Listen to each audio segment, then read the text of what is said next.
Video detik-detik wanita tengah live FB tiba-tiba dibegal, wajah pelaku terlihat jelas. Kejahatan pembegalan akhir-akhir ini semakin marak sekali. Aksi pembegalan tak pandang bulu korbannya menyasar pria dan wanita. Bahkan pernah ada begal yang begitu beringas melawan aparat keamanan. Kali ini, seorang wanita berasal dari Provinsi Sulawesi Utara yang menjadi korban begal. Kronologi terjadinya pembegalan saat sang wanita sedang melakukan live streaming melalui Facebook dilansir Instagram Makassar_info pada Senin 14 Juni 2021. Dalam melakukan perekaman melalui ponsel tanpa sengaja, wajah pelaku begal terekam.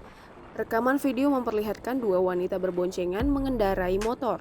Namun, beberapa saat kemudian rekaman ponsel sudah berpindah ke pembegal berjaket merah tersebut.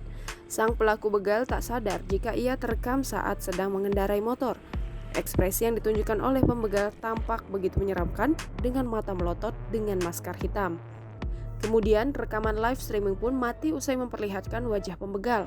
Aksi nekat yang dilakukan pembegal terhadap pengendara motor yang sedang live streaming dikomentari di Instagram Makassar_info.